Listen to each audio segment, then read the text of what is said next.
can do what I want to do.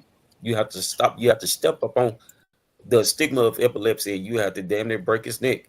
Even if you have to do a wrestling move or whatnot, jump off of a table to your bed and make it seem like you put your elbow into epilepsy. You have to. You have to. You have to. I mean, everybody that has epilepsy, I'm sure, has went through these stages, and the depression stage is really where it gets real, because when you first start having it, you're trying to figure it out. Then you're asking why. Then when you've been dealing with it, it makes you depressed because your life is changing so fast, and you're not expecting it, and you're understanding that your life is changing, and then you're like, why? And you'll allow yourself to become depressed.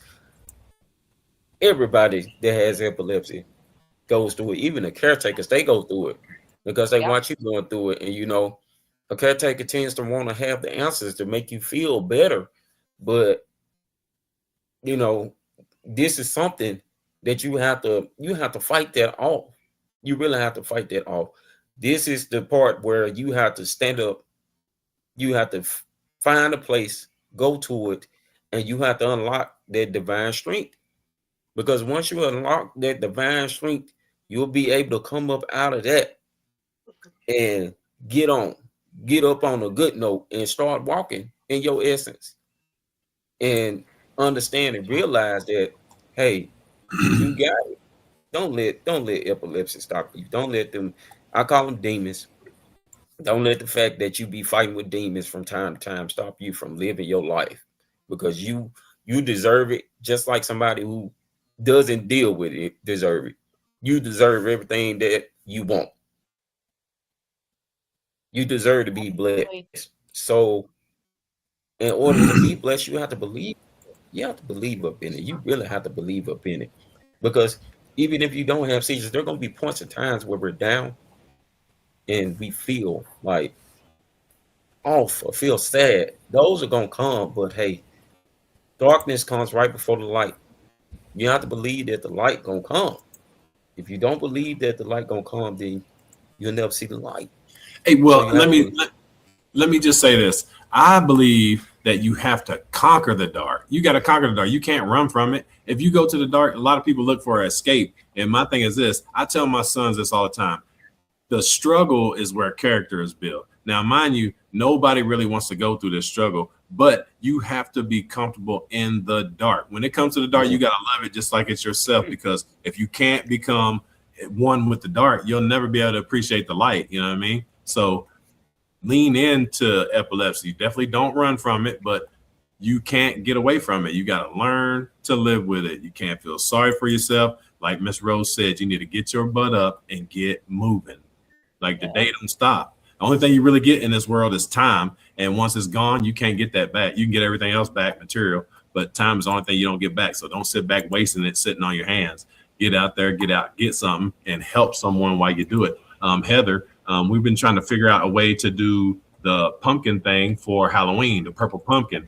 And we got a bunch of ideas, except for we need to figure out a way where we can get it advertised to everyone, because we want all the states to join. So sometime this week, let's get together. Let's figure this out. Try to get something in the works, because I think that'll definitely help a lot of communities and a lot of people to get out and just show support. So we definitely want to get on that. Ashley, what did you do fun today?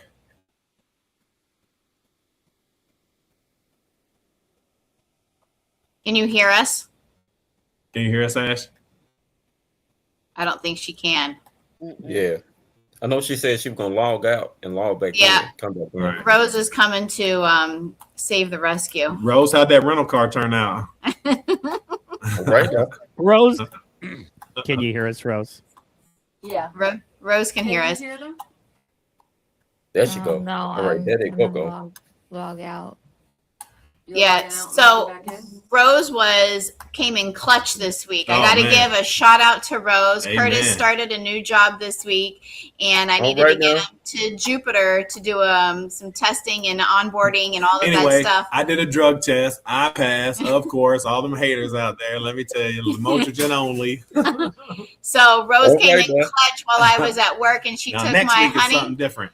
and she dropped him off and stayed with him and did the whole thing and took up 2 hours of her or 3 hours of her morning. And I, from the bottom of my heart, want to say thank you, my love. Also, I thank you too, because I got to spend time with you guys. Sometimes I don't accept help often, but you guys, I keep forgetting this, but you guys are family. So it's not like I'm putting you out there. So I appreciate everything you guys do for us and the support you show us. I mean, it's amazing. And by the way, Rose and I are going to join the worship team at church, because we can both sing. If y'all want to have a battle, let us know. All right. Okay. Open mic night. What up, Ash? Did you do something fun today? Tell me what you did today. Just relaxed and went out to dinner. I know that. Where'd you eat? Right. Torrero's, the Mexican restaurant. So we have a Mexican restaurant here in South Florida that's in Palm Beach County. There's Mexican restaurants everywhere, but this restaurant is called Torrero's. It is like no other. It is so good. Their chips and salsa are amazing. Most of their food is good. All the food is good. But when you go weekly, like Rose and Ashley go, you get burnt out on it fast. But it's definitely good. Yeah. Last week we went Friday night, and then we went Saturday night with our friends. That's a long one. Yeah. But yeah, Rose came in clutch. She got me down there to where I needed to go, and we had a good time. And I was sitting here thinking, because when she picked me up, she asked me, did I want something from McDonald's, right? I said, no, I'm good. So I have a crystal ball. When she showed up with a sausage, egg, and cheese biscuit and a strawberry smoothie, I knew Ashley done told her. And he texts me when he finally gets home I took after my medicine and never eat. And he says, how did Rose know that I like sausage, egg, and cheese biscuit? And how did she know that I like a strawberry? I go, she must have a crystal ball. He goes, she must have got it at Ashley's Furniture. Yeah, Ashley's Furniture. Yeah. They got them on sale right now. Yeah. Heather, what'd you do this week? Tell us something good. We want to know, Heather. I don't want to. It's been broadcasted out on Facebook. You've been very open and honest and vulnerable, and I appreciate that. Yeah. Tell us about how you guys are coping with this horrific incident that happened with the shooting in your home. And do you need us to come there? We're ready, locked and loaded, baby. We're okay. For the first couple of nights, it was pretty darn scary, and I secluded myself into Sean. What up, Sean? Back room. And then we were gone for the weekend for the wedding and all of the festivities. So I did not want to be here on the 4th of July because of the fireworks, and it was too much. So this week we're just kind of, in the process of kind of acceptance, I guess, is more or less what it is. The police, are doing their investigation. To be honest, I don't have a lot of faith there, so we're just going to say that. Yeah. There's like one flock camera within a mile radius of our house, and there were 3 houses shot up within a half-mile radius of our house. So if that tells you guys don't have you guys security? Have cameras? We didn't at the time. I did put up a camera last Friday. Right. So we do have security cameras now. And I'm gonna tell you another slick way. Cameras, and I do have video of the shooting. Another slick way is a trail cam. Like I hunt, and a trail cam sees everything. Nobody knows it's there. It's just discreet. Put it on a tree somewhere close to your house, and it gives you notification when somebody gets too close. It goes off. Yeah, and it's super safe. But always protect yourself. And like I said, if you need something, I know people that live in your area. So if you need anything, you just let us know, okay? Thank you. I appreciate it. Yeah. Mostly protect yourself. Please, we have taken those steps as well. I typically am very much not a fan of having guns in the house. I now am strapped, so we're good. There you go. And I always had this. A gun would have saved us from a drive-by shooting, right? Right, of course. They weren't trying to break in. Yeah. Right. Yeah, but you still always got to be prepared and protect your family. You do. Yep, you do. we are now. You do. But by all means, always go through the proper steps, get the proper training, get everything you need to be successful. Because when something really happens and you have to do what you got to do, you can be sued for protecting yourself. So always protect yourself, but do it the right way. Get all the information you need, all the credentials you need, and then that way you're all the way legal if you got to put somebody down. Just saying. Exactly. Amen. Yep. Yeah. Mike, Right. how are you Definitely. feeling? You had a couple seizures a week or so ago. How are you feeling? You've moved this whole thing. Transformers blowing How up you feeling, everywhere. bud? I mean, it was a long time ago I had seizures. What are you talking about? Come on, it was like a week ago. Simmer down. Conor McGregor we're fights. doing good.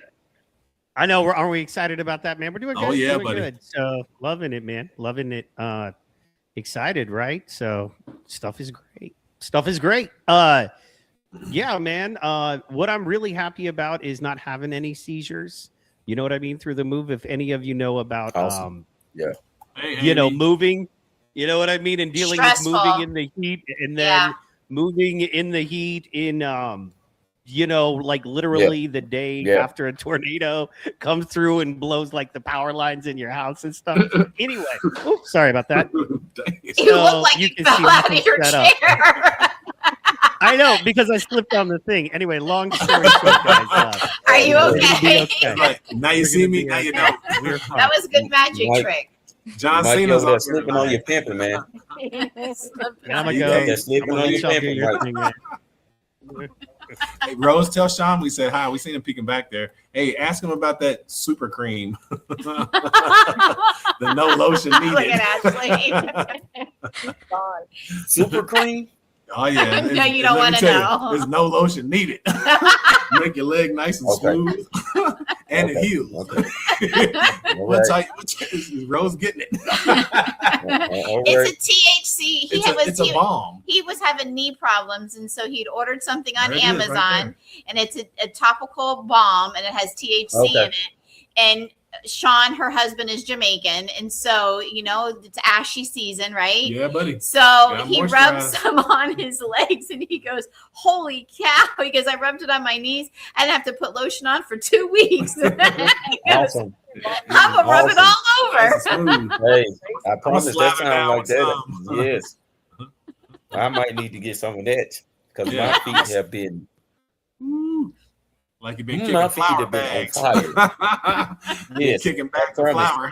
Super cream. I need to look into that because I know they have like different creams, and I know most of them have like Yeah. the CBD and stuff in the oils. But the fact that this one got THC on it, super cream, and Yeah. my It's the my elixir, diabetes has been acting up like randomly. It has been acting up and going up and down. Feet just Have you been come getting out of tested? nowhere. Have you been Yeah, testing? yeah. I mean, How about your diet? Yeah. I know you be eating Wendy's, yeah, but see, that's the thing with type 1. It just does what it wants. right? Like I can literally be sitting down, you know, then checked it. It's like right there at the base level, like 110, and maybe 10, 15 minutes later, it's up in the 400s and 500s from out of nowhere. Wow. That's the tricky thing. Yikes. That's the tricky thing with having that type 1. It's an asshole for real. And Right. Yeah. actually on July 4th just made it 10 years since I've been dealing with it. So Wow. I mean, hey, I guess it came back with be like, hello to your 10th anniversary of having it. 'Cause, yeah, I was like, okay, all right. True I got you. definition I of was a like, warrior, though. True definition of a warrior. You Man. be fighting through. You still got a smile on your face. So for all you folks out Yeah. there, he just said that he got epilepsy and he's had diabetes for over 10 years. And look, this man's still on camera, still smiling, still getting up, putting his Man. pants on, and getting out there owning the day. So let's just join in. You know what I mean? Let's Yep. spread that vibe. That's what we need in this Right. I community. mean, Too many people sat you down. look We at got it to like stand you ain't up. got nothing to complain about it. You know, you ain't got nothing to complain about because you know Right. what you dealing with. Somebody's out there dealing with something way Exactly. worse. And that's where You I got know. my strength from. My strength came from looking at, listen, I have frontal lobe epilepsy, but what I seen was other people struggle with epilepsy, and mine is nowhere near. Do I have seizures? I do, but it's nowhere near the caliber of my heroes or the people who like Michaela. It's not the same. You know what I mean? Everybody's epilepsy is different. So for me, I just, like I said, just push through, get up, enjoy the day, believe in yourself. Yes, and understand that you can deal with everything. Why that are we it is getting that a you got. feedback? Oh, Because go ahead, Ash. sorry. No, you good, honey. Go ahead. She's double streaming. I was doing something on Facebook, and when I did it, the feed came up. I was hey, that's us. Hey, also, we've been on here for this long, and we didn't do this. We want to send a shout out to Amy, Amy Hall. She's the gangster of the whole crew. She's been holding it down like glue, Are you reading the comments, Mike? And we appreciate her for all she does to support the cause. Let me tell you, no doubt. If there was a Mount Rushmore of caregivers, it would be Heather, Ashley, Rose, and Miss Amy. Let me tell you, and my hero. Go Ashley. Amy wrote in the comments. I don't know if Mike's reading them, but she goes, "Babe, are you okay?" Like, now you see me, now you don't. He's okay, honey. Don't worry. We made sure he was good. But on a serious note, we've been doing a lot of things about advocating, and I just want to hear, like you guys, what really helps you to advocate for everyone else along with yourself? Because to be able to advocate for someone else, you have to be able to do it for yourself. So what has helped you guys to get over that hill to where, being as you have epilepsy, you are now ready to help someone else? It's an open question. Anybody jump in there? Mine will be the fact that go ahead. Whoever that was, go ahead. You know, for me, it was not just being able to help Michaela, but to help other people who were going to be in communication or contact with her, so that she never felt like she was alone, and she felt like she could go to multiple different places and still feel the safety of having someone around her, because you could never leave her alone, right? So she always needed to be around somebody who could care for her if she did have a seizure. So that, for me, that was what started it. I mean, that, and just wanting to protect my child from. Right. I literally would have preferred to just wrap her in bubble wrap, right? But I know that's right. That's not possible. So, just going out and advocating and spreading that awareness and education made it so much more, it was so much easier for her to live a more normal life. Mm-hmm. Right. Ashley, how did you get over the hump, and what gives you the advocate power? Now, I tell you, you're my hero, so anything you do, you're not going to be wrong. Her mother. Have you heard her? Rose is next. Rose is on. I got a good question for Rose. It's not a bad one, but how do you get over the hump, and how do you pass that on to other people, knowing you have epilepsy also? What healed you to help others? And what helps you when you're having a bad day?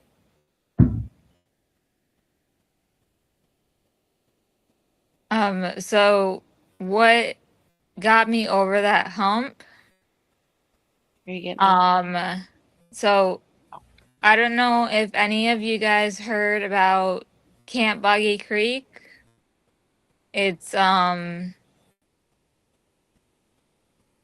ages, I think you can start going when you're 7 to 16. Mm-hmm. And there you don't feel limited. You actually see other people having seizures. It's a camp for epileptic people. Let me ask you another question. If we were able to do one thing in the epilepsy community that you would love to do, what would we do? What would we do for people?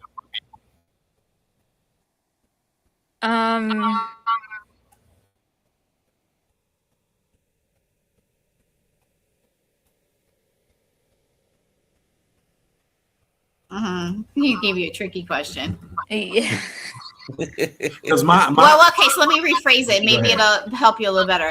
What's one thing that you're passionate about, being an epileptic person, that you want other epileptics to get to experience, that you're passionate about, something that you advocate for, or do you want them to say, you can get a job, you can, what are some things? Even a camp. There's camps, there's walks. That's what she wants to do. She wants to get a camp for the kids. So if I could do one thing for you, would it be, what would you like in the epilepsy community? If I could do one thing for you. More camps for kids. I know, but I want it for her. More maybe local stuff that activities. The groups can get together and just be yourself. And see, I love that. And the reason why I say that is, and I don't know if you guys heard me, I asked her what she would want for herself, and she didn't take anything. And I just said that because she's so selfless. And she put that out there because she wants to do things for other people, and that's why she's my hero. And you watch, I'm telling you guys, pay attention to this day, and we're telling you right now, it's going to be a bill passed, and I'm going to push it through, and it's going to be called the Ashley Howell bill. Trust me when I tell you. Trust me when I tell you it's coming. But follow us along. Ashley's on along for the ride. We're a strong team, and epilepsy don't know what it done messed with. So I'm proud of every one of you guys. Miss Rose, here we go. How? But hey, guys, wait. Right before we do that, ladies and gentlemen, coming to the stage. Coming to the stage. He's fabulous. He's amazing. Bryce? Some call him a lady killer. Give it up for your friend of mine, Mr. Bobby Stiller. Let's go, Bobby. Bobby, I'm sorry. The other Bobby. Bobby Marks. Sorry. Bobby Marks. Is Bobby Marks. I'm sorry. I had the other thing written. I'm sorry. What's going on? Night for me, guys. I apologize. What up, Bobby? Not much. Hey, we hear a lot. We hear a lot about you. Amazing. Hopefully all good. Yeah, it is. It definitely is. Hey, and we're also interested in that art you do. Like, I've seen a little bit of what you got going on out there, and I'm super interested. So anytime you want to just show it off on camera, let it rip. Okay. So we're going to get back to Rose real quick, and then I want to jump to back to Bobby. So go ahead and ask Rose your question. I just want to ask, why in the world do you like me so much? And don't you dare answer that. No, I just want to say, like, you always have a smile on your face, and you go through so much, and I know it. But I love the fact that you have the biggest heart on the planet, and you took us into your home and didn't barely know us, and we love you guys. You get a Christmas card. But what brought you to Ashley and I? What allowed you to actually accept us into your heart?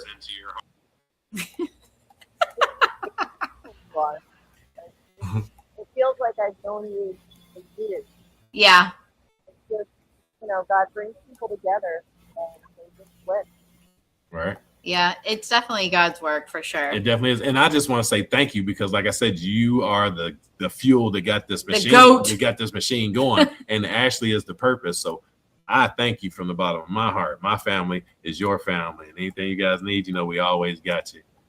So, Bobby, how are you doing after all of the chaos you guys have had? We've talked to Heather about it. How are you handling everything? I know you've been missing Michaela a lot lately. I've seen your post. How are you handling all of the stuff that you guys have had to unfortunately deal with?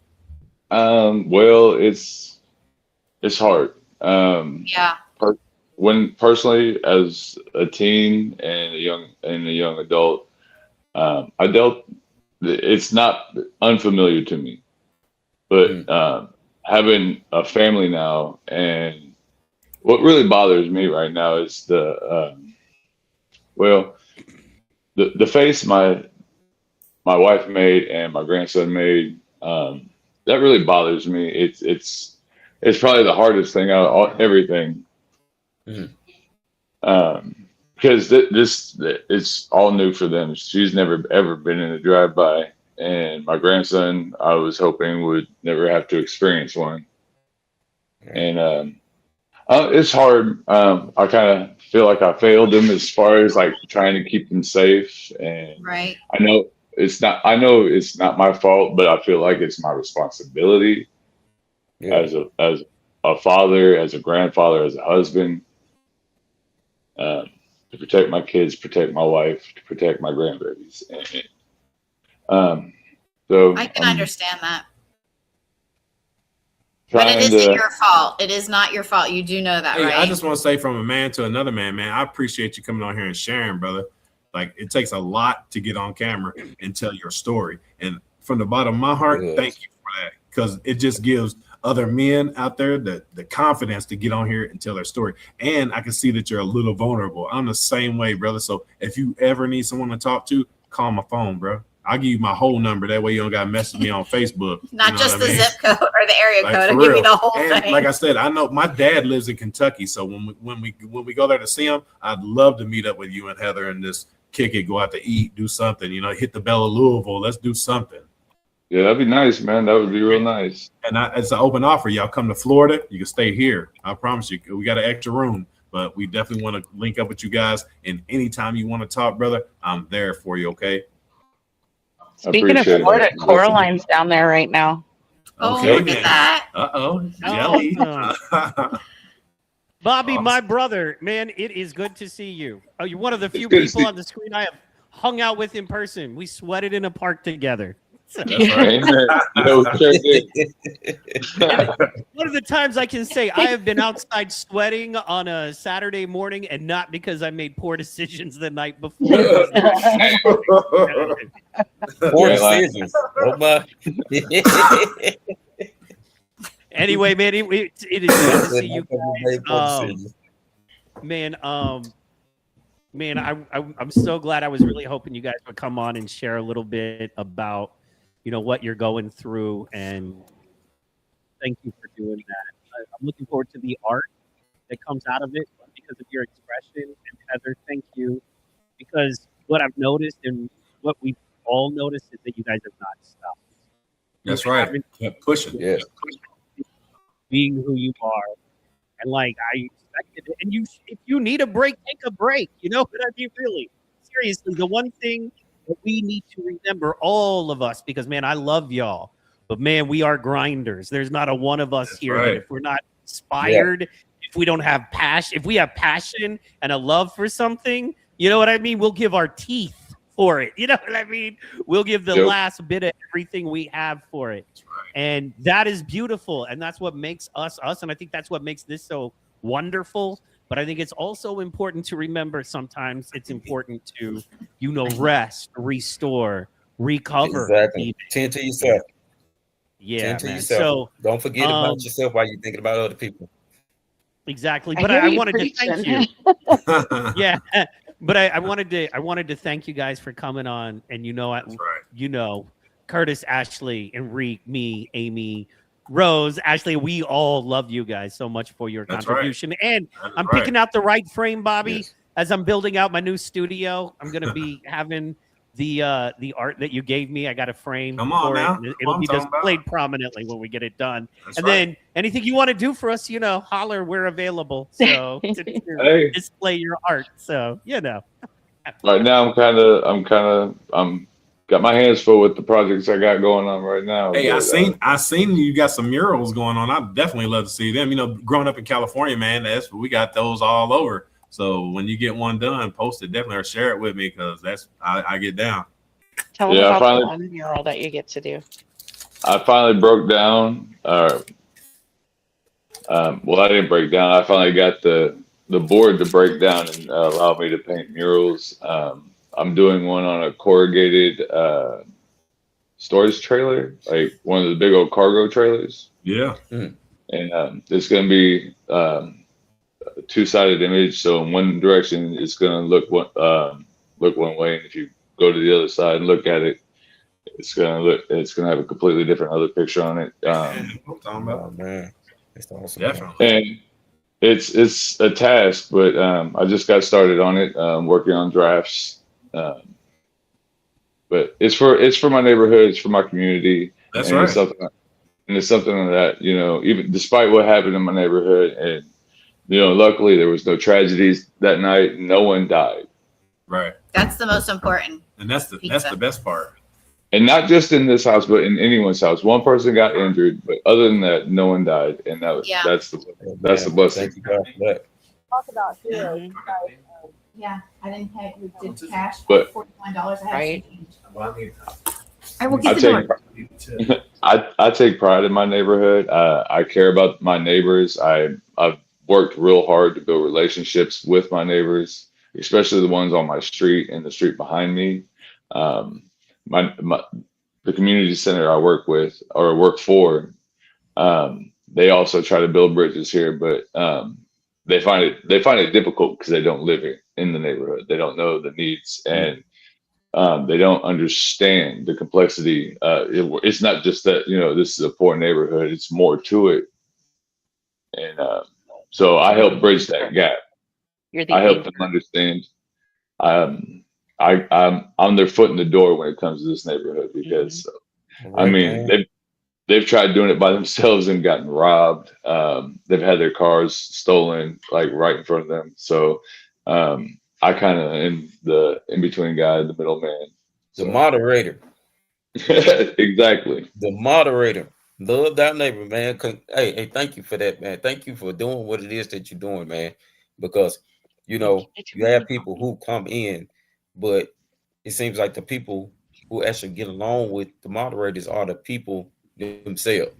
They fellow neighbor, the one who actually is up in the trenches and whatnot, and actually knows what's going on.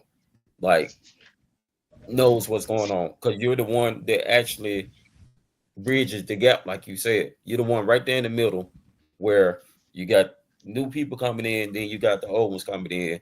You can bridge the gap to connect everybody to be one whole circle. So you're basically just doing what it is that we as people, especially Christians, if you are a Christian, you're following the word of God and love. I'm not necessarily. I wouldn't call myself a Christian. I follow the word and the moral blueprint that Jesus made. Amen. The man of God. At the end of the day, it's at the end of the day, yeah. But I mean, right down from the stray cat to the homeless guy, they're all my people. Like I have a debt to pay, and I'm paying it, and I do it through working with my neighbors, rebuilding communities, rebuilding relationships, and just trying to create a bond that we as children never really got in neighborhoods. Everyone talked about it. We all saw it in movies. I'm trying to build that for real. Yes. But man, on account of the feed, and one thing about the feed brings superstars that be right in front of your face. That's one thing I've noticed since we started doing this. This group is full of superstars in their own right.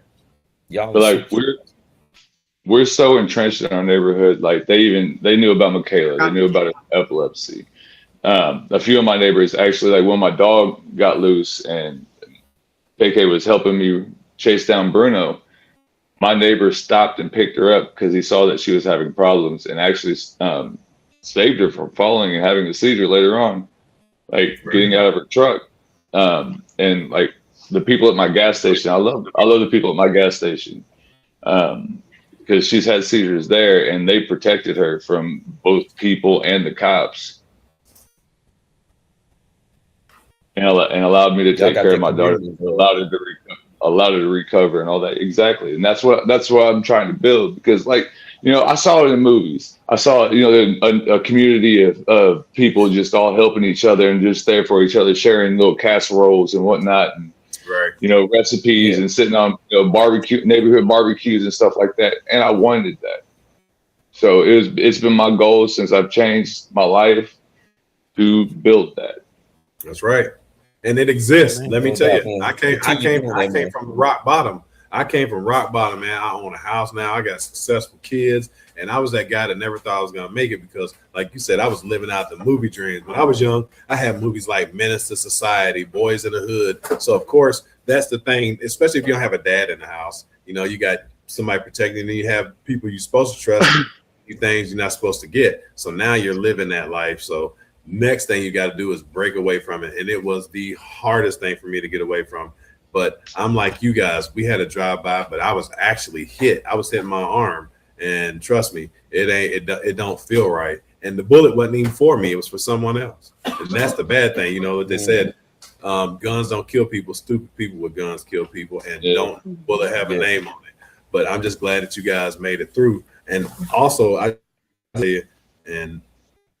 applaud you for saying when the holy question came up that you said, I'm not a Christian. And if you was to say you were a Christian, you'd be lying to yourself. So I really appreciate the honesty that you shared with that because I believe that you have faith and I can see it and hear it in your voice. And it just takes a little bit of time. But once you get that spot in your heart, I promise you'll let all that other stuff go. You carry it well. I do the same thing. Like your smile, I see it. But I see what's underneath of it also because I had the same smile. So when I tell you, I understand what you're going through, I literally do understand what you're going through. And for you to actually get out into your community and be a pillar, that is in itself amazing. And people in your community should really take a heed of that and want to join you, because you're actually adding something that helps a community versus something that takes away from it. And just your act alone is going to make property prices go up. I'm just going to be honest with you. They're going to be wanting to buy it. But keep that passion. And I can see it. Everybody on this group can see it. My hero, Ashley, she sees it. She gives me passion. But keep up the good fight, man. Good guys win in the end, promise. Amen. Well, Yes. well said. Well said. It was. Yep. Ashley, And it's all about action. Yeah, definitely. I can see the pain in your eyes, Bobby, and I don't even know you like that, but I can see the pain in your eyes from the things that you guys have had to endure.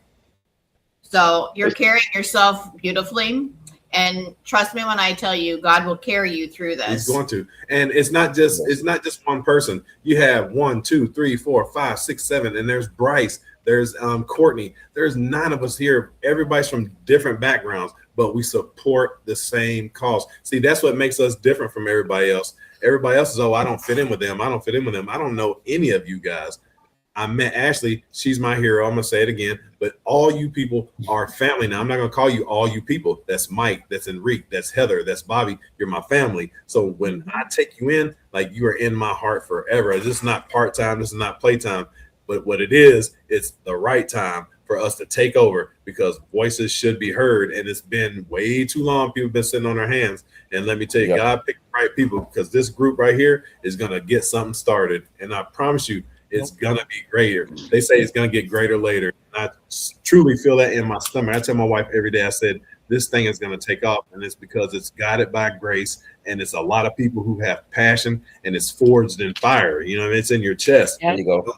You don't just get it. You got to have it. And you guys have it. You know, like there was an old comedian, Eddie Griffin. He said, when you feel like you got it, there'll be a blue light around you. He can tell if you're the shit or the stuff or not, excuse my language, because you got that blue light. Every one of you guys had a blue light, and I see it in you. And like I said, I don't know if I'll ever get to meet any of you, but I know every one of you. I hope that really resonates. Oh, we're going to meet every single one of you. What you I don't know stuff. I'm just saying. It is definitely in the cards. Hypothetically speaking, you got to look at either the glass is half full or empty, but we're definitely coming to see all you guys. But I just wanted to also hit this. I've been doing a little research today, and I was just galled by the numbers that I came across. In America, there is 3.5 million people living with epilepsy. There's 1 in 26, 1 in 1,000 kids die from SUDEP, 1 in 4,500 adults. It's wild how there's no education. 50 million, 50 million worldwide. That epilepsy affects and is not being talked about. So what's even go ahead. I'm sorry, I didn't mean to interrupt you, but what's even more crazy is the fact that you have celebrities, you have politicians, you have famous people, and it still gets no traction. You know, it's still, you know, they'd much rather talk about breast cancer or something HIV. that's, you know, something. Why would I want my kid to see an HIV commercial? Well, how about a commercial that saves a person? Because it's not invisible. It's something you can see. You can see the lump. You can see the, you know, the sickness take over the body, but you can't see epilepsy. So you can't sell it. You can't market it. You know, Lil Wayne has epilepsy. You figure one of the biggest names in rap can't get a voice. Well, this is the thing. I think for us here as a group, it takes ordinary people to do extraordinary things. And I think just because we have a voice, people are going to start getting on board. And it's because for too long, stigma affects everyone, not just the poor people. Rich people have stigma too, because they're held to a higher standard. So of course they'll try to hide and protect it. So what they do is they get used to doing that. So what we have to do as a group of ordinary people, just think about the Revolutionary War. We beat people's butts with shovels and rakes. You know what I mean? That's what we have right now. We have shovels and rakes, and we have the glory to get up every day and fight this fight. And I'm proud to say that I get to fight it with you guys, but the world must know that we exist. I was talking earlier about the Ashley Howell bill, and what that bill would be is for every school in America and across the seas to have epilepsy action plan for all schools. Like, these kids are our future, and we have to start looking out for them. By all means, I don't mean to disrespect anybody out there, but these kids come first, regardless of what you're saying. I'm 50.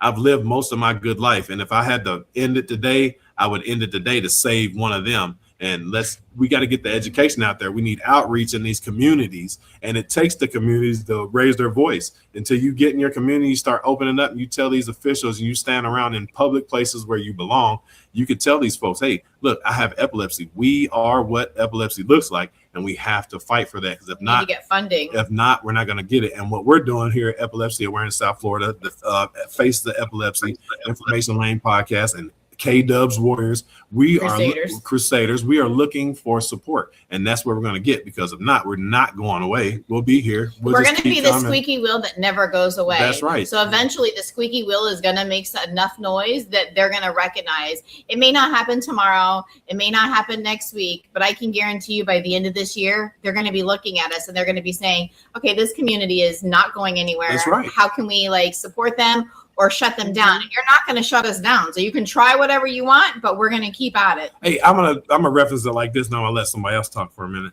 Is epilepsy to me is like on Shawshank Redemption, where Andy Dufresne kept writing the letters, and they sent him a box of books. And he said, well, hell, I guess next week I'll send him 1,000 letters. And next thing you know, they built him a library. We are looking for the epilepsy library.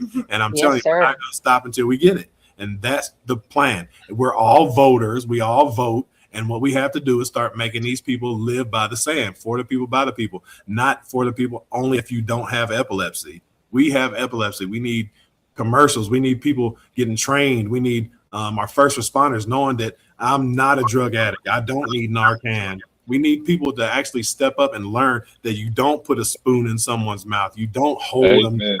You don't do any of that. So that's where the education comes in. And the outreach is for these countries and these places who don't have resources. We need resources. We need education. We need everyone around the world protected as such. We are the greatest country in America, but we show the least amount of affection towards people who need us. We tend to push them away instead of helping them. And I'll say this a million times. If you spend $252 million to watch Wemby play basketball and you can't put $1 million towards research for epilepsy, what are we really doing in life? Where's our concentration at? We're not thinking at all as a people. We need to start thinking about other people. Yep. And that'll change. Well, beyond the kids in the schools, one of the other things that I'm most passionate about for epileptics is holding a job and not having to explain yourself. Like, there's so many people that I see on posting that they're like, I didn't tell my job that I have epilepsy, or I'm going on an interview. Should I tell them? And there's so many people that are walking around not telling them and trying not to have a seizure while they're at work. This is a country that is freedom of speech, all of these freedom things, but you're not free to go to work and have a disability. Like, what? Well, not only that is they don't consider epilepsy a disability. So that's why a lot of people have a hard time. Like Enrique, you just got, you know what I mean? How much did you have to fight to get what you needed when you are a citizen? Like, come on, man. This is ridiculous. Like, they got us out here like we don't matter at all, but we're in your communities. We teach your kids. We're at your restaurants. You're right. 3.5 million people. And then if you go to other countries, all right, think about this. I talked to this guy, his name's John. He's from Kenya, and they have a group of 90 people. And in other countries, they think, like in his country, they think epilepsy is voodoo. Demons. He's cursed. Mm-hmm. Demons, yeah. It's misunderstood. We actually did a show. Yeah, we actually did a show. One of the original feeds with shout out to Micah in Liberia, Africa, same thing. Right. And there are children there that are in bad need. They think they're demon possessed, so they basically drop them off with like no care in the woods. None. Leave them. You know, it's abandon them. It's heavy, man. Yeah. He literally cried for that episode. He texts me all the time. He said, man, we need you guys over here. And that's the education part, because they don't have the education we have. They don't know that that person's not cursed. He just has a disorder that makes his brain fire more than theirs. So that's the stigma. So we need to break that. We need to educate, and the outreach. That's what we definitely need. So all these people out here who's got these big multi-million-dollar companies, billion-dollar companies, do something with it. Put it in the communities that are around you. Help people. Support your community. That's where the blessings come from. The blessings don't come from keeping your fist closed. You got to open your hands up. And then sometimes if you have it, you have to help someone. That's what you're here for. You're here to help your brother, not to keep it 100. A lot of people here in the United States, we're entitled. Big time entitled. All of these companies that have all of this millions of dollars and funding and everything else, and a lot of them get tax write-offs for donating to 501c companies. Information Lane is a 501c company. So like all of these places, K-Dubs Crusaders, they are a nonprofit organization as well. So like there are so many people that are out here in this world that, and there's enough money between what we have in the United States for funding and grants, even just government funding. Forget businesses, even from just our government. There's government funding, and they're putting it in the hands of the wrong people. And it's up to people like us that are genuine and want to make a difference in the community. And for this type of community, the epileptics, that need to speak up and consistently be the squeaky wheel. I'm going to get 100 no's. I sent out 37 emails last week for sponsorship. I got one reply. But you know what? You just got that one reply I'm going to keep running with. You got to keep pushing. Even if you get one look, it's better than no looks. And like I said, go ahead, Bobby. I'm sorry. I'm going to let you in on a little bit, because I've been talking to a few people, like, people who have, who own companies and are like millionaires, and I don't know how much money they have, but when they go to donate to organizations like that. So I talked to this one guy. He's a former U.S. senator, and he told me about all the charities, and I was like, would you want to help me, start a charity for my daughter and raise awareness for epilepsy and SUDEP? And he talked to me for a little bit, and he was like, I'm gonna be honest with you, it's not something that's visible. Visibility sells. So if you show a cancer patient laying in a bed, it creates sympathy. You show somebody having a seizure, it scares them. It doesn't bring pity. It doesn't bring sadness or emotion other than fear. And he's like, if you show that, it scares people. No one's going to want to put money into something that scares them. And as far as employment goes, employers don't see epilepsy as a valid disability. What they do see it as, it's a liability. And they have to worry about if you get hurt on their property. Because me and my daughter discussed this a lot, especially when she worked at Jimmy John's and was continuously having seizures and getting hurt. Her boss finally was like, you can't work here anymore. Our insurance, won't cover it if you get hurt. Yeah. It's going to be a strain. It's going to be a strain on us. So we're going to have to let you go. And that was pretty much what it was like every time she had a seizure at work. There's a debate of whether or not she could have her job. Right. But the bad thing about it is, though, they don't want you to work, but then you got to fight for your disability, especially if you work. Like I didn't find I had epilepsy till I was 48. So all those years I busted my tail working. I still do. I work in the construction industry now, but I busted my tail. And for you to tell me, and not you guys, the government, to tell me I don't qualify for disability because it doesn't consider epilepsy a disability. Well, you tell me I can't work. You tell me I can't drive. So what? That's a disability to me. I'm just confused. They need to explain what a disability is, because there's people out here who can't work, like you said, that can't get disability. Enrique is lucky. I know 1 out of 15 people get approved for disability.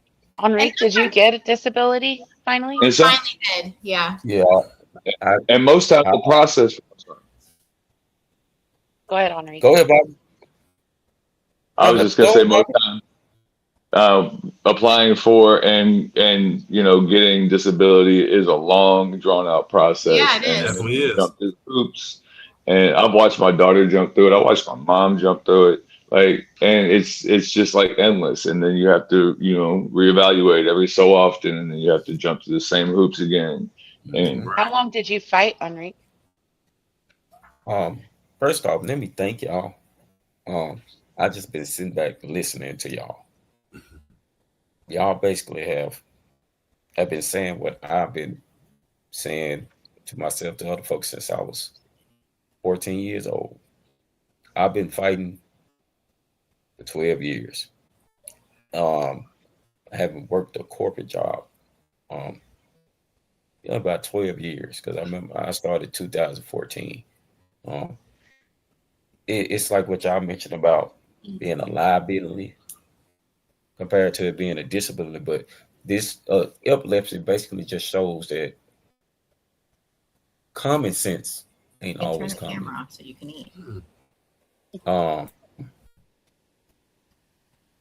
Because you would think, and it's like what Bobby said, you can't see it, but you would think with something that affects the brain, and the brain controls the entire body.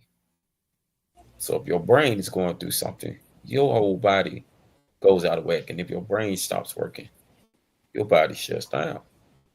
That's the common thing. They say the most important thing in the brain is in the body is the brain, and then it's the heart. But fear, the fear of it. I mean, because like how y'all was just mentioning, people get burned. They used to think back in the day, in the dark ages, they would literally burn you in the middle of the street because they thought you was a demon.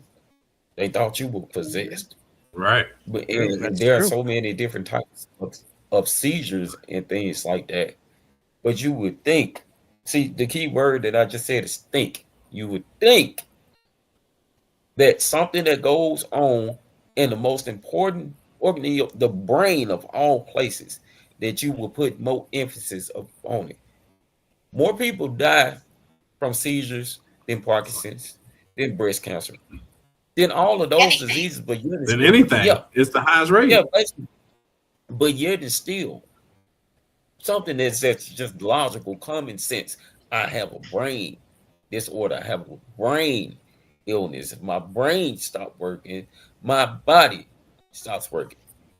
The thing with epilepsy is, even though they're making strides, the best thing that they came up with has a 50-50 chance of working. That's an F grade. Right. Man. 50. That part. If you was making 50s in schools, did you even put your name on the paper? Exactly. You put your name on your paper and you get 50. Right. And you know, we thank the neurologists and the hepatologists for doing what it is that they do. But I've been saying, and I'm just gonna be honest, I've been saying F the government for a long time, especially with that. Because one thing about it, in me fighting for so long, I had to develop the mindset and the strength to just keep on going. Like, find other ways. Even if you're not getting a paper check with a company name on it, keep on trying to work, keep on trying to do something, because they not going to acknowledge it like y'all been saying, because they can't see it. Right. But that's just like you saying, you so you want to acknowledge that, but you know, we all acknowledge air. And the only time we really get to see air is when it's cold. You know that it's there. Well, the gentleman I spoke to, the gentleman I spoke to about this, about getting donations and possibly, you know, creating some sort of charity in hopes of raising awareness. He said, "How many brown ribbons do you see?" And I was kind of like, "What do you mean?" He was like, "How many brown ribbons do you see?" I was like, "None. What are you talking about?" And he was like, "There are no ribbons for colon cancer." Why is that? Because it's a disgusting part of your body. No one wants to talk about it.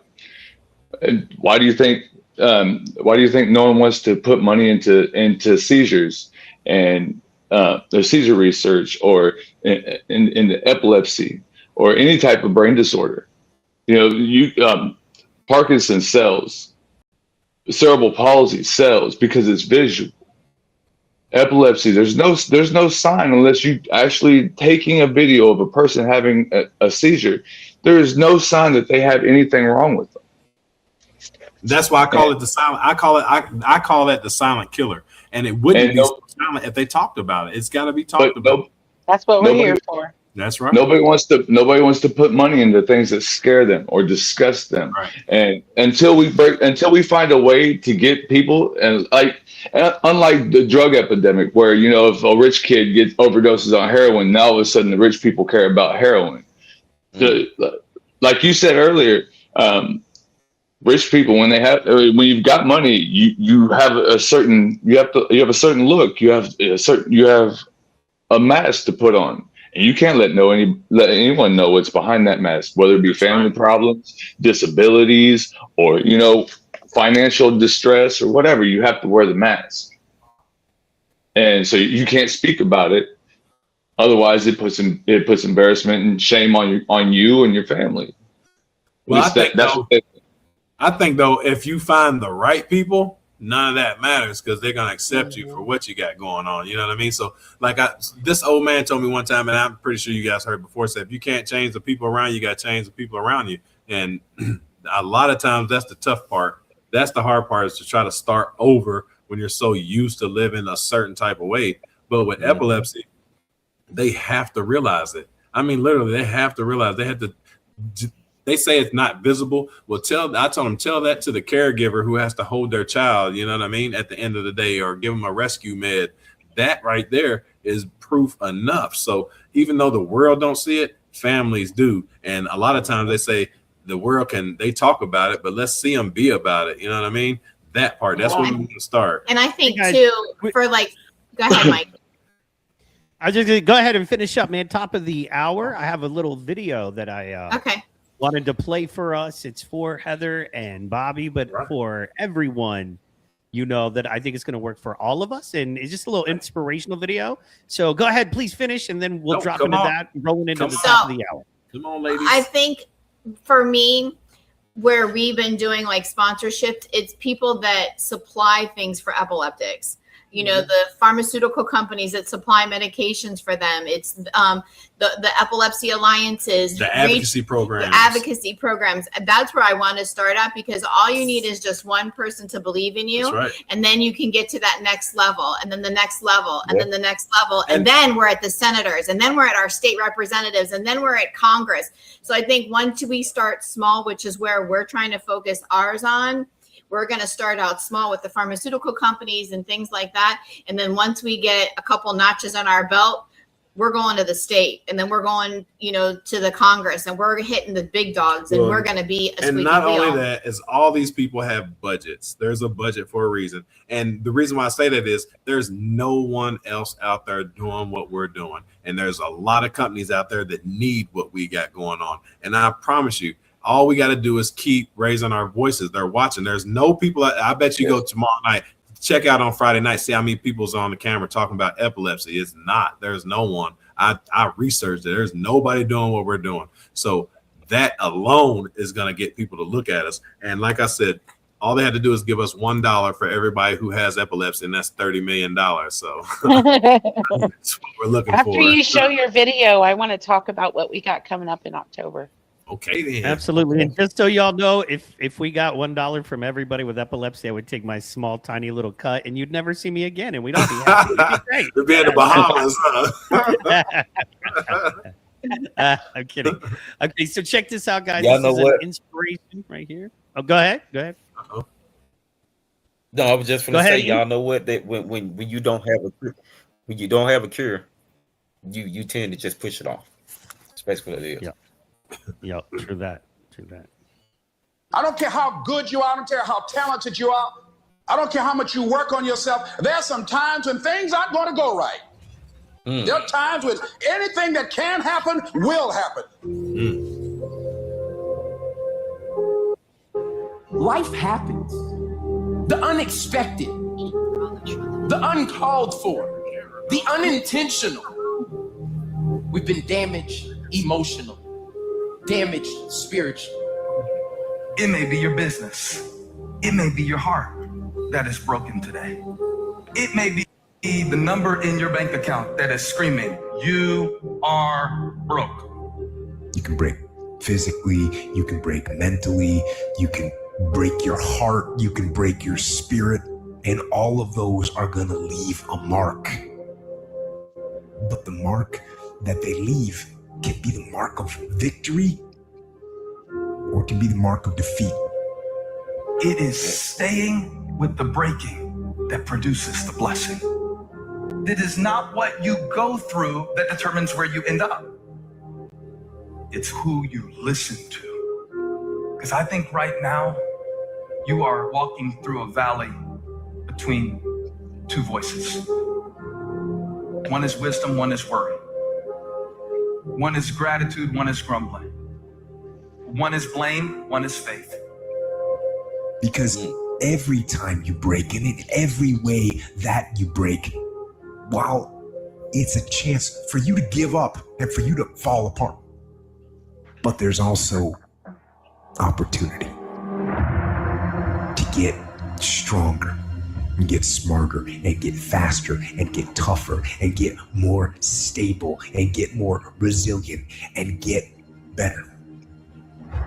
What I need you to do is I need you to find a reason to keep going. And if you can find a reason to keep going, I know you're strong enough to do it because you're human. And every human has what it takes to get past whatever they're going through if they decide to. Push through it. Push through it. Tragedy and trials come to everybody. Only the strong survive. The fight isn't over. The fight is just beginning. You have the opportunity to show the world what you are really made of. I need you to look at that sickness that's going on in your life right now, whatever it is. I want you to say, I can beat it. I can beat it. I will beat it. I must. I got a family to live for. I ain't through yet. My life ain't over yet. There's some things in life you don't need no degree for. You don't need no money for it. You don't need no support for it. There's something in life you just gonna get through when you tell yourself, I'm gonna get through this. Regardless of what happens to you in life, regardless of the adversity, regardless of the opposition, regardless of the trial and tribulation, nothing can stop you. The only thing that can stop you is you. No situation, no circumstance, no piece of adversity can define your life. Never let a circumstance define you. And I'm not retreating. I'm not running. I don't care what they say on paper. I don't care if you say we outnumbered. We live by this and we die by this. We don't retreat. We don't run. We gonna stand, we gonna live, and we gonna die by what we stand for, and everybody gonna know what we represent and what we're part of. I got staying power. I got staying power. Be encouraged today that no matter what you walk through, no matter how broken your marriage is, no matter how many times you failed, there is within you a spirit that is greater than whatever is going on around you. If you would be willing to fight your way through this battle, fight your way through cancer, fight your way through that academic struggle, fight your way through divorce, fight your way through it. If you are willing to fight your way through that singing career, fight your way through boxing, fight your way through football, I'm telling you, at the end of the fight is going to come victory.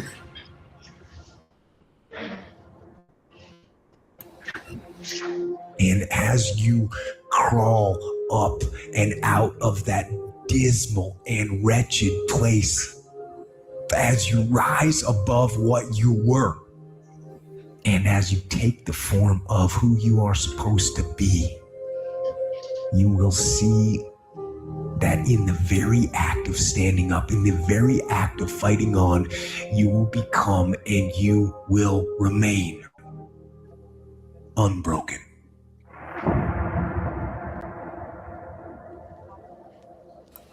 Amen. That part. Amen. Yes. Yes. Yes.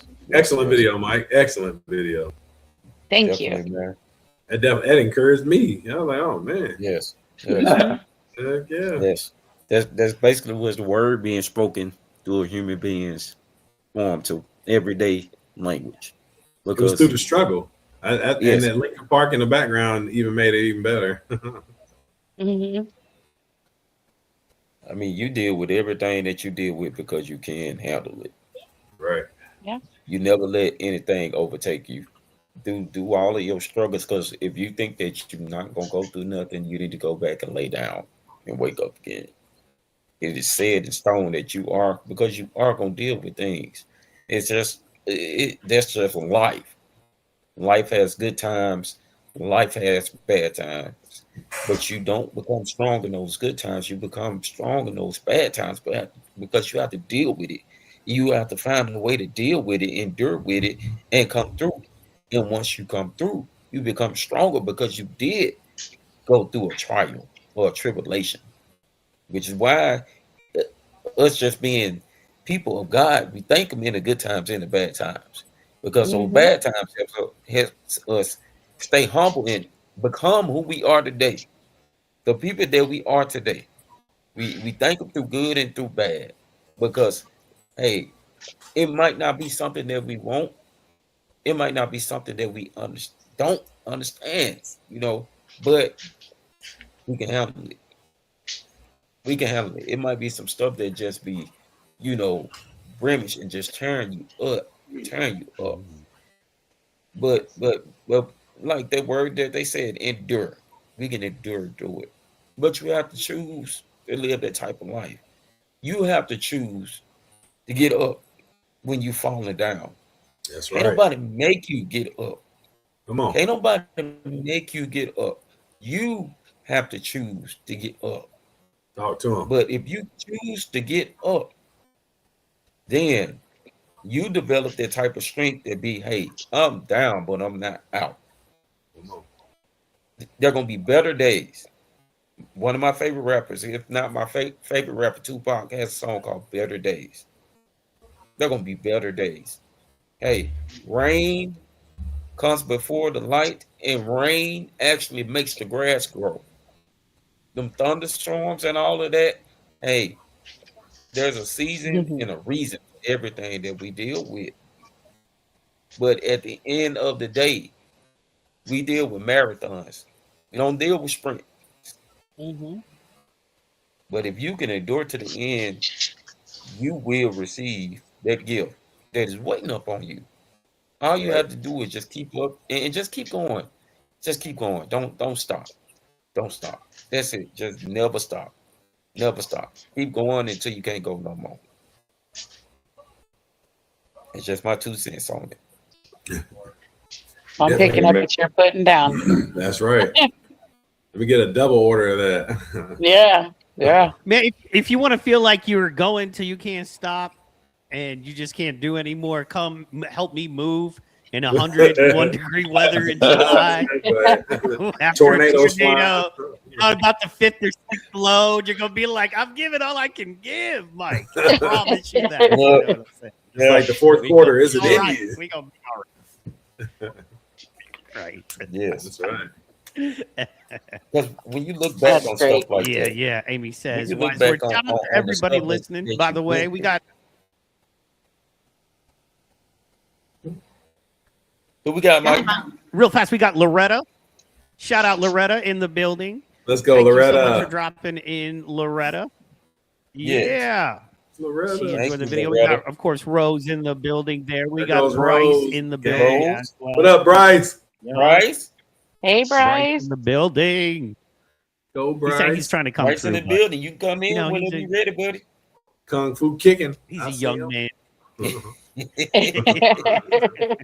You're going to end up teaching a class for Shout upper out left Tracy and Rose. teach them how to do Kung Fu. He does jujitsu, boy. Slam you on the ground from the back. Yeah. Rear naked Upper chokes left for everybody. Look, I promise. Teach them epileptics how to kick somebody in their face so they can have more than one option to be able to not only endure, but to face sometimes, because sometimes you just have to put hands on somebody when they keep playing. I mean, hey, you got to defend yourself. So, Well, they said you're holy. That's actually cool. They say you're holy enough to pray Go ahead, for Kurt. them, enough to swing on them.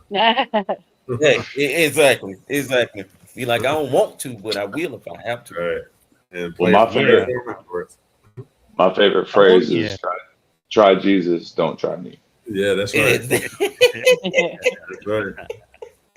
And ladies and gentlemen, speaking of not trying people, coming to Come the on now. stage now. Let's go, Bryce. There you go. All right, Bryce. All right. Hey. What's up, Bryce? Oh, doing good. How you doing? Oh, How was your 4th of July? Oh, it was really good. I had a I got to party with a lot of my friends, and it was really exciting. Yeah. What kind of beer did you drink? Oh, I didn't drink at that party, Okay, but good job. Good job. Yeah. Good job. Excellent. What else been up? Bryce came in with a big smile. Working on any new movies? Oh no, I've just been kind of just working a lot. Not too much else has been up, just mostly working and then like hanging out with friends, going to the beach a lot just because it's getting so hot out. It's nice weather. Yeah. We're definitely gonna try to go to the beach this weekend. That's definitely on the bucket list, I'll tell you. So Bryce, I've been meaning to ask you, man, what's the lady scenario for you right now, man? We don't know your lady scenario, dog. Right now I'm single. Oh yeah, let's go. Go, ladies, you heard it. Bryce is single. Ready to mingle. Let's go, you heard Bryce. it here first. Yeah. Are you ready to mingle though, man? Yeah, for sure. He's been mingling. You just gotta find the right one. Yeah. You know what I'm saying? Yeah. She gonna come when you least expect it. Watch. That's right. And until you find it, just keep living life, brother. Keep living life. Yeah, Exactly. yeah, I don't feel like he's suffering. Exactly. Just Black. keep on doing You your know what thing, I mean? I think the hardest thing he's dealing with is decision making. You know what I mean? Like, you know what I'm saying? What kind of girl you looking for, Brian? I'm really open to anything. I've had my past girlfriends have come from all different walks of life, and so I'm definitely open to seeing what's up and yeah, just because I've had experiences with all different walks of life, and yeah. Do you have a type? What's your ideal girl? The only lady advice I can give you, only lady advice I can give you is from Belle Biv DeVoe, and it is officially never trust a big butt and a smile. Okay, that's right. Hey, that's not very nice. Heather and I don't like that. Blame BBD. Poison. Poison. I'm sure Monique would have something to say about that too. Okay. Poison. What's your ideal girl? What type of girl are you looking for, Bryce? Like if Mrs. Wright walked into the door, how would you know it was her? Somebody who loves experiencing different cultures and traveling, for sure. That's like a key thing for me is I love traveling. And so that would be like one of the key things for sure. Somebody who loves just exploring different, even if it's not traveling abroad somewhere, just like going somewhere and having a different cultural experience. Yeah, I think everybody should do that once, twice in their life. Get out and see something that you're not used to. I got a question for you, dude. What's one quality that you can bring to somebody? What's a quality about yourself that would make you be able to get picked through a magnitude of men? What's the one thing that sets you out? That's a good question. I would say probably resilience. Also, I'm getting better at being more financially responsible, so I'm trying to get a little better at that. That's good. Date night. Yeah. Not at Taco Bell. Yeah, exactly. No fast food. No fast food. Yeah, exactly. Probably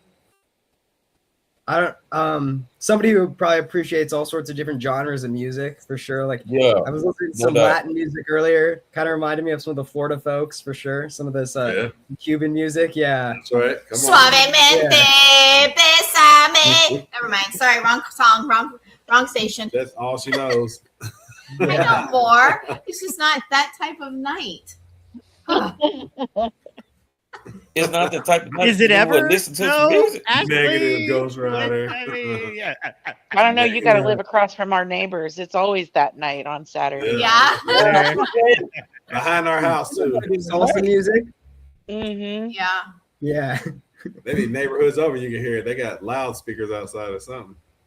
Hey, y'all, Ashley, she had to head out. We love you, Ashley. Thank you so much for participating. Oh, we love you, Ashley. Ashley, we love you. Good night. Good night, Rose. We love you guys too. Tell Sean get the metal detector ready. And then Bryce, appreciate you, man, for that. Yeah. I like how you said resilience. I like how you said that, man.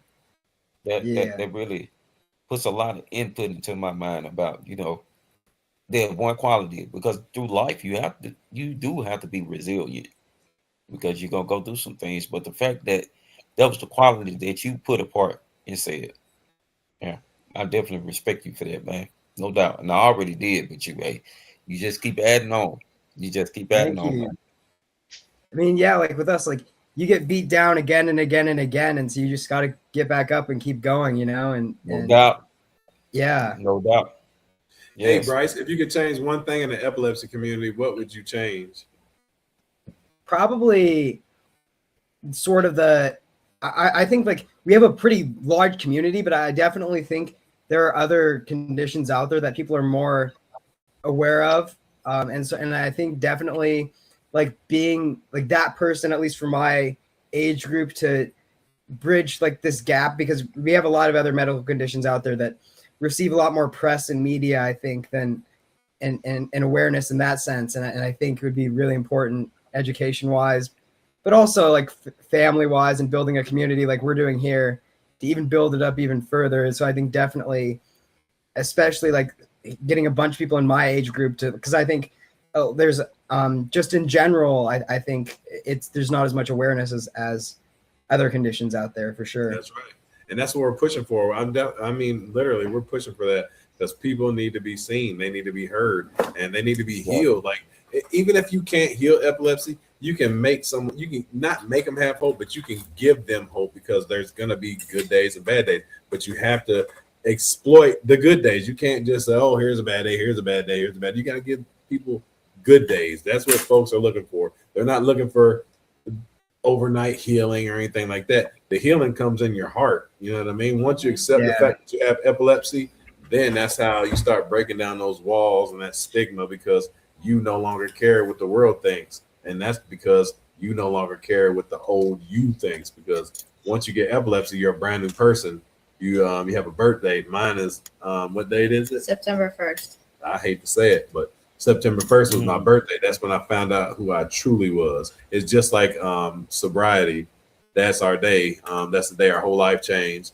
And from that day forward, we just got to keep pushing as a team, as a family, support one another, because that's what they don't want us to do. They don't want us to unite. They don't want us to lock arms, because single, they can beat us. But if we get together, ain't no stopping it.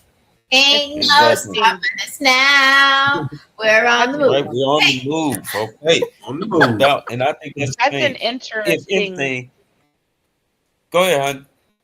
Oh, I was going to say that's an interesting thing, because you were talking about your birth date being September 1st. Michaela's was January 20th, 2011. And every year on January 20th, 2000, every year we would bake a cake. I remember one year she baked her cake. Normally I would do it, but that one particular year she did it, and she wrote on it, celebrating my shaken. Yeah. And it was we just always celebrated her diagnosis date, because it was literally the day that she was reborn as a different person. That's right. I am ashamed to say that this year we had so much going on January 20th that we didn't bake that cake. Right. And then she died 7 days later. So that was a reality for me, was, we actually didn't celebrate this year. Right. And it was the one year we should have. Right. But I'm curious, Bryce, Enrique, Mike, do you guys celebrate your diagnosis dates? So for me, I really, since I've lived with it my whole life and was basically born with it, I don't have like a specific date. And so in terms of, celebrating it or sort of like acknowledging it, I definitely just try to attack every day with the most that I can, and try to be the best that I can be, and accomplish new things and reach new heights. And so I don't have like a specific like date for sure, because it was, in the weeks after birth. Right. But definitely, just definitely fighting every day, and yeah. Enrique? I remember mine's being on the second Saturday in March in 2001. What I What do, day? it was on the second Saturday of March in 2001. I'm gonna look it up now. I'm gonna tell you what Yeah, day that is. I think it was March 11th, if I'm not mistaken. But like on that second Second Saturday, Saturday, 2001. yeah, the second Saturday of March of 2001. I'll never Okay. forget that day. It's like a day embedded in my mind. I remember everything that happened. And what I tend to do, I tend to tell my story about how it led up to that. Because believe it or not, March 10th. March 10th. Okay, yeah, March 10th. Um, Told you I was gonna look it up. Information lane. Bang, bang, yeah, bang. no doubt, no doubt. Appreciate that. Appreciate that. I end up getting epilepsy because of stress and anxiety because I was finna get my ass whooped because a teacher called my Oh, mother. I remember this story. Yes. Yes. A teacher called my mother and woke my mother up out of her sleep because of a project that I did not know how to do. And I was scared of my mother. You know, I have a God rest her soul. My mother was 5'2" and hit like an urn. When she hit you, like your chest literally felt like you had to plead to God for a couple of seconds. Get back air. And what my mother told me is this is PG-13 at the best. What my mother told me I can't repeat, but when I heard her, because I could hear her being pissed off, getting woke up out of her sleep, and that was just one thing you did not do. I don't even want to say my teacher's name. I'm not gonna say a name, but I've always seen her face. Always seen her face on that second Tuesday because she was the reason.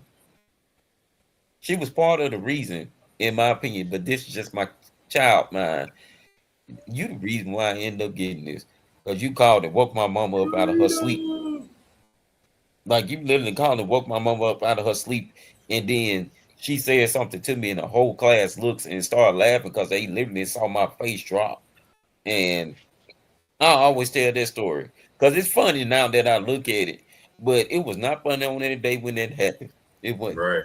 But I mean, I tell Ladies and this gentlemen, story with laughter and whatnot. Coming to the stage now, we got that? Karina Sandoval. Hi, Karina. Hi. How It's you been such a doing? long day. I'm still in my car, but I had to pop on to say hello to everybody, and it's a Friday party. Why not? That's right. Hey, We're so happy Come to on see down. you. No doubt. I've How you been been, Karina? working so hard today. I mean, I work hard every day, right? But I feel like today I've been living in my car. Today I was able to pick up our 5K posters. So yay. Finally, like Yay. I'm seeing all the little pieces coming together and it makes me very, very excited. We got some sponsorships today for the 5K, so it's going great. Amen. We're super That's right. excited. Go. Come on. Yeah.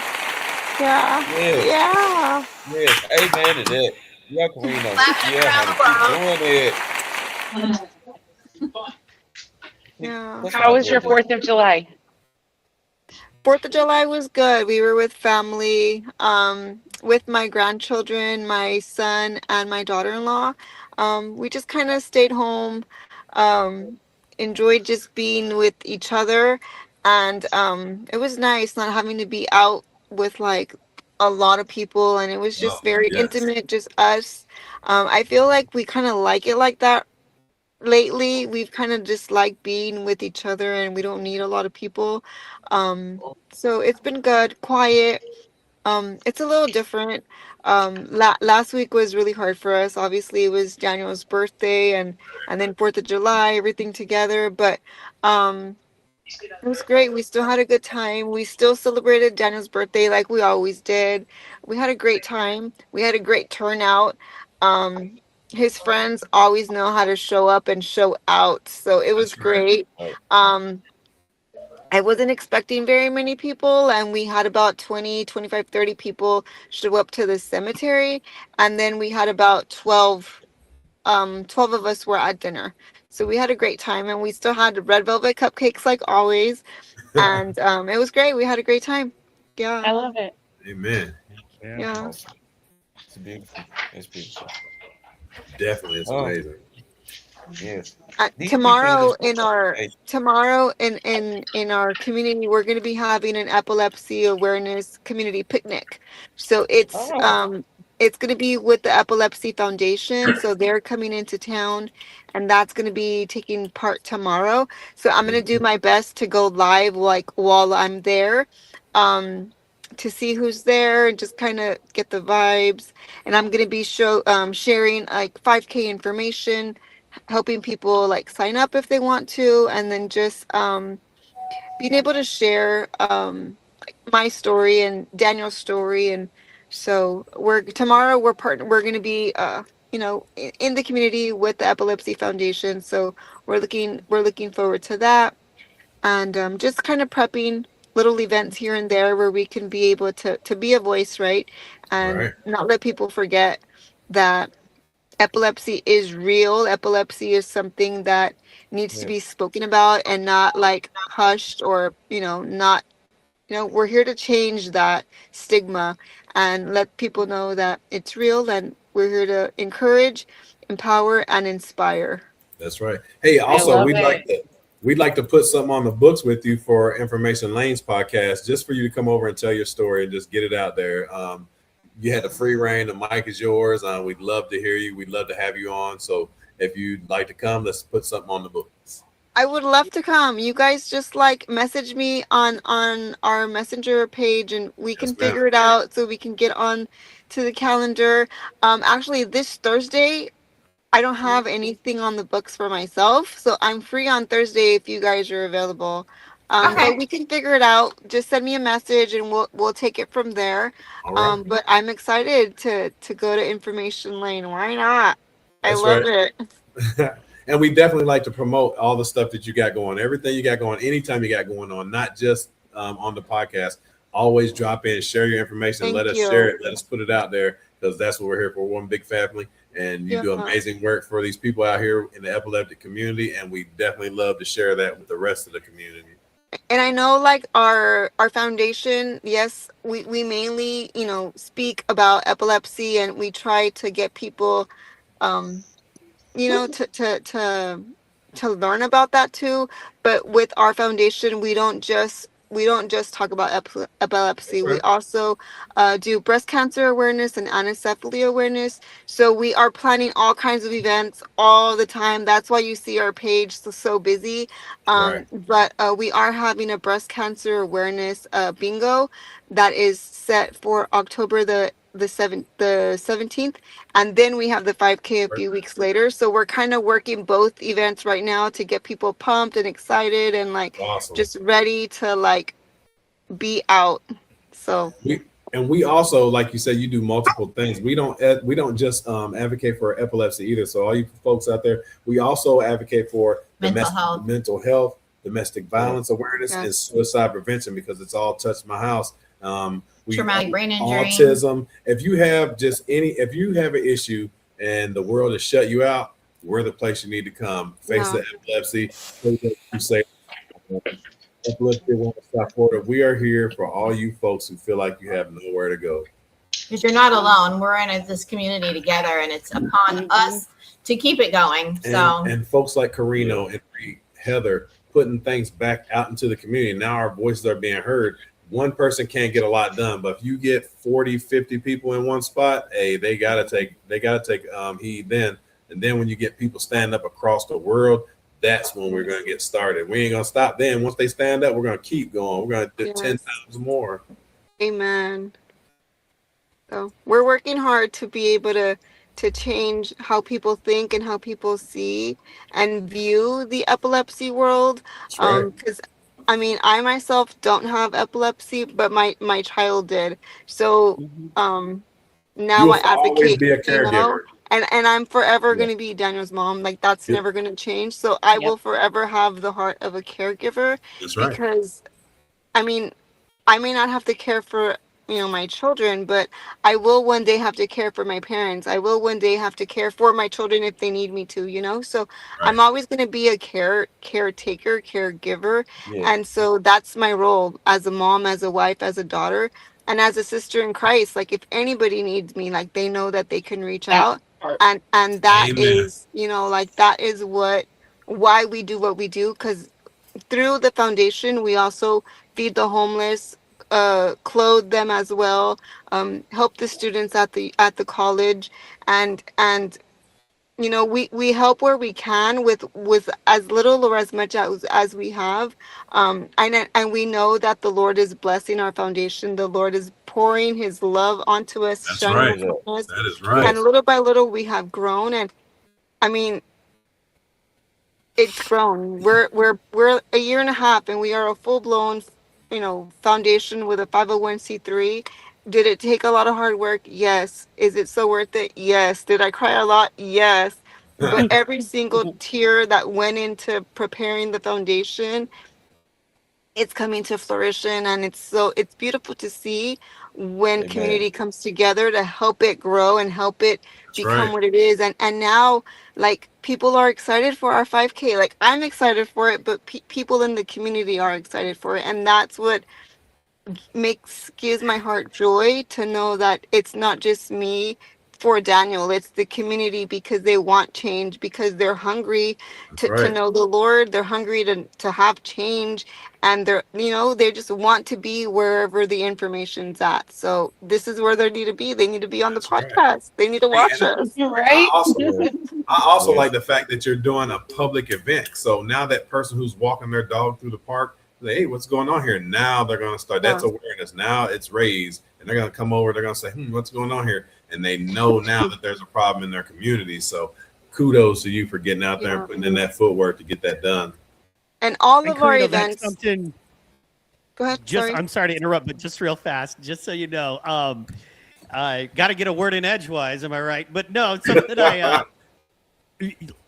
something that, and you didn't maybe set out to learn this and be able to do this, but you could pretty much almost teach a class or help folks put together live events in their towns, right? Yeah. You have done it now. Like, you are killing it from a production standpoint. Holy cow, and just what you're doing and how it's taken off. You are killing it. So to share that with folks, and remember, that's something we all can benefit from, and the motivation of just you doing it is amazing, but to be able to share with us and let folks know how you're doing it, that's key, and we're looking forward to learning more about that from you. I'm down. I don't do it alone. I'm not a one-man show. I do have board members that help me do foundation work, so it's not just me alone. It's a team effort. We are a group of 6 people that help make the foundation what it is, and everybody that is part of the foundation has been touched either by epilepsy, breast cancer, or anencephaly. So it began, like, the foundation began because of our grief, right? And because we wanted it to stand for someone that we love so dearly. So through the grief and through the ashes of that grew Share the Love Foundation. And we don't do it alone. We do it with the community that wants to help. And sometimes you got to do the hard work. You got to go knock on doors. You can't be afraid to get a no, because you will get no's, but more than no's, you will get yeses. I feel like the harder you knock, they'll eventually listen. And thank you, Jesus. This year has been amazing. We're just getting started, but we've already gotten donations. And it's amazing, because last year I was a little afraid about what are we going to do, because money has to be spent, and I was not sure if we were going to be able to do it, but praise God we did. But this year's been different. We're growing. People are wanting to be at our events, and it's an amazing thing to see. Like, every little thing that we do has an impact. So don't ever think that, oh, it's not a big event. It doesn't matter. It doesn't matter if there's 5 people there. there are 5 people that didn't know about epilepsy, or didn't know about breast cancer, or did not know about anencephaly. So you do what you're going to do, you speak how you're going to speak, and you let the Lord move. And maybe that's why those 5 people are there, because those 5 people needed to know something they did not know before. But when they left your event, they left it inspired, empowered, and ready to be able to change not only their lives but the lives of other people in their life. So don't ever think that, oh, it was not a great event. It doesn't matter how big or small.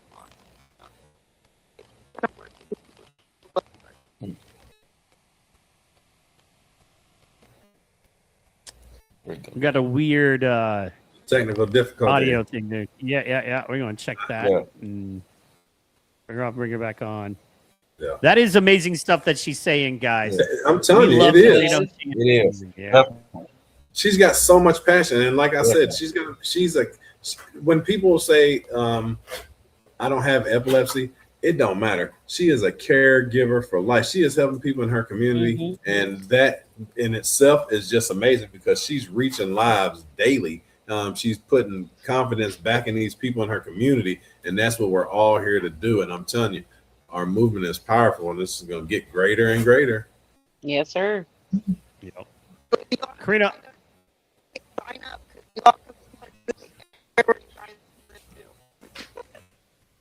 We're having a little bit of issues with your connectivity, Karina. If you want to try to log out and come back in, that would be awesome. If we're just having a hard time with your audio, or are you on Bluetooth right now? No? Okay. It might be just, who knows what's going on? Who knows? No. Yeah. Just come back right. Like, I'm going to drop you and come right back.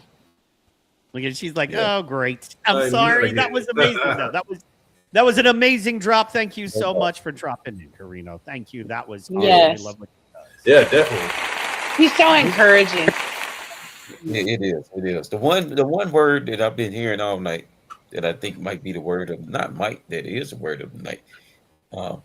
2 words: foundation and community.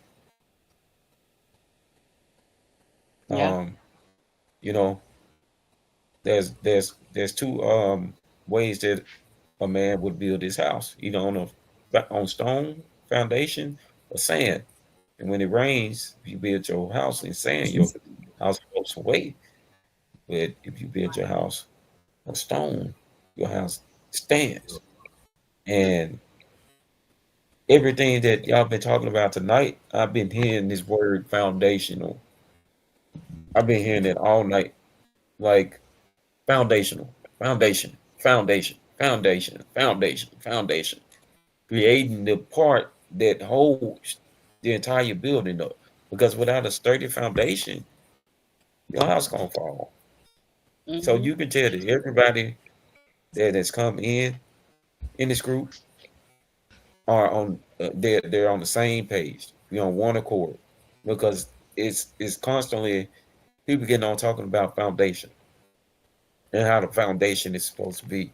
And when you have everybody on that same accord thinking about the same thing, building a foundation and willing to take the time, because strong foundations, they take time and they take effort. You have to put effort into things that you want to last, that you want to hold up.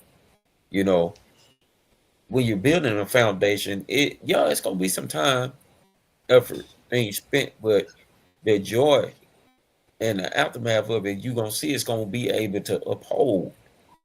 And that's the one word that I've been hearing all night, is foundation.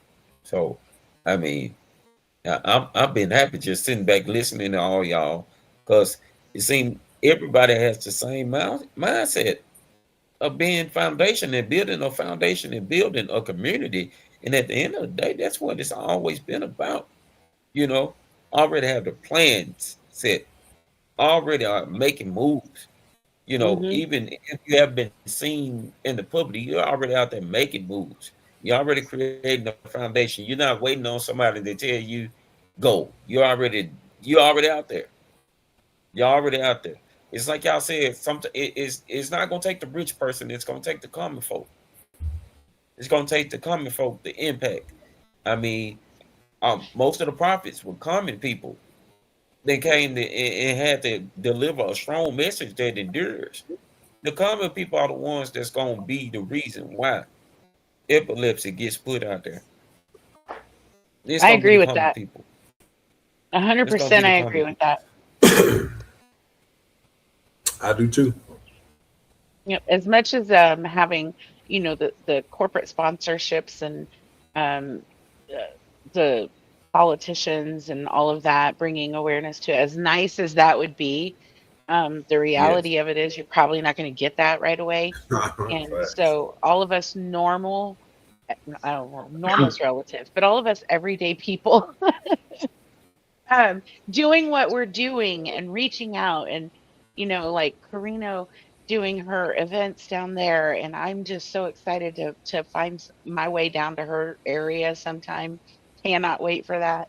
And then Ashley and Curtis doing what they're doing down in Florida. It just, and, just all of the things. It's so encouraging to see common people going out there and doing the hard work, being the hands and the feet of and doing the good work. That's literally what I've been looking for in my community. Is a group of people who will do exactly what my heart wants to do. That's right. And that's what I've found here with you guys. So I'm super excited about that. We talked a little bit about what we want to do for Michaela's first, big event for the K-Dubs Courageous Crusaders. And we drafted our first letter this week to request sponsorships for the October event for Suit Up Awareness and Suit Up and Epilepsy Awareness. So we're going to kind of try and get that going. We want to do a Purple Pumpkin project. We want to take it out to, and we're trying to get a pumpkin patch to sponsor us and allow us to come there, do our event one evening there, have all of our people come, make it a public event, and then I'm trying to make this nationwide. That's right. So we're going to have to talk about this a lot more in detail, but we did draft our first letter for our first sponsorship and requesting. We're going to send it out to multiple different pumpkin patches here in Indiana to try and get one of them to donate their space to us instead of having to pay for that space. And then with the Michaela's Ripple project that I need to get in contact with Mike about, we're gonna, that's gonna, put some places on the map too. I'm super excited about it. Just all the things and seeing how Michaela's Ripple can connect with Carino's, Daniel's Ripple and Curtis's and Enrique's and Mike's and Bryce's, and just how everybody comes together and our ripples overlap and how we can affect change in all of our worlds just by being the hands and feet of this movement. So I'm so excited. So That's excited. Right. I look at our most I look at our movement. Go ahead, Karina. I believe because we're here, because all of us are like, we are helping that ripple begin, and it's going to move oceans and it's going to move mountains. And I truly do believe that the little bit that we see that we're doing, it's a little bit for us, but some days it feels like it's a lot, right? That the way that we're, the way that we come together, and every Friday we're on the pod, and we are making that change. The more that we do this, the more that we connect with each other.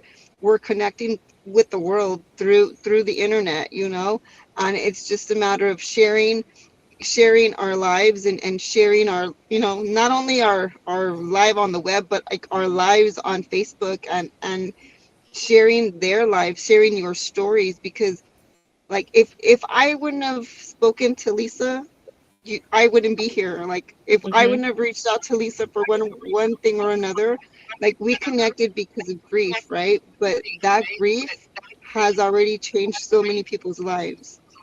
And so, we're living in a different way right now. We still are grieving, but our grief has brought impact to other people's lives in a positive way. Yeah, So. I agree.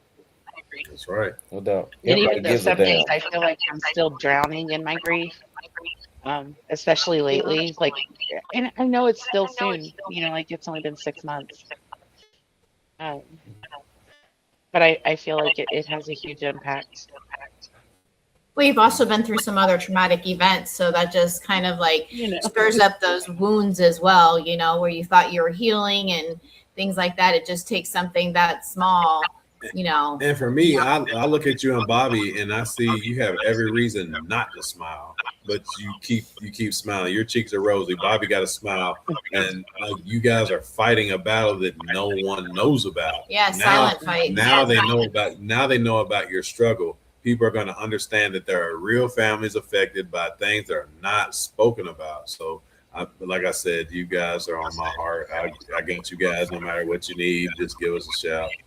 I appreciate you, man. The only reason I'm smiling right now is because I'm literally in a room full of people who are empowered by not just their grief from loss, but also from their disabilities, and it's amazing. And my approach on trying to gather sponsors, and I'm gonna aim high. I have a shotgun approach. I'll shoot for anything in front of me. And I'm gonna hit everything in front of me, and I'm gonna hear no's. And I took the words from my mentor, one of my closest friends, my employer, my pastor. He said you have to be bold. I watched this. I literally watched this man start from just a small little church handing out food donations on Saturdays and Sundays to a community center where not only are we, taking in people from the neighborhood and helping them, with their bills, paying their rent, paying their bills, giving them resources on how to get jobs and connections. I watched this man build all these connections from the ground up, and he said, "You have to be bold. You have to look at that. You have to look at the rich man, and you have to be bold enough to be like, look, I'm gonna bring you to my level.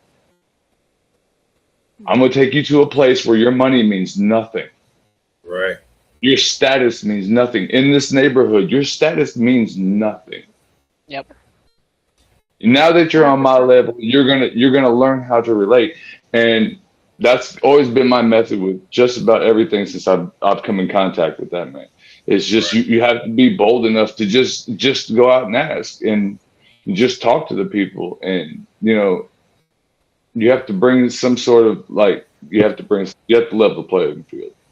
That's right. And so that's what I'm trying to do, and that's why I'm gonna aim high. Yeah.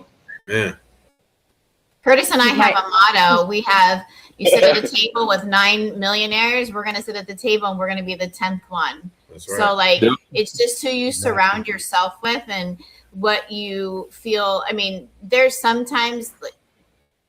days, I'm not going to lie, that I feel like, God, are we just spinning our wheels for something? And it's because we live in an instant gratification world. You start something, you want instant gratification today, tomorrow. I did a 501c3 thing, and I did this, and I did this, and now I want it to flourish, and I want it to flourish tomorrow. And it's just that's not the way that it is. It's the people that have that grit. It's the people that have that determination, that have that passion, that have a community. Those are the people that bring awareness to issues and topics like this, what we're doing. So, like I said before, we're the squeaky wheel that's not going away. Yeah, you got to take that no, and like Missy Elliott said, you got to put that thing down, flip it, and reverse it, and get on.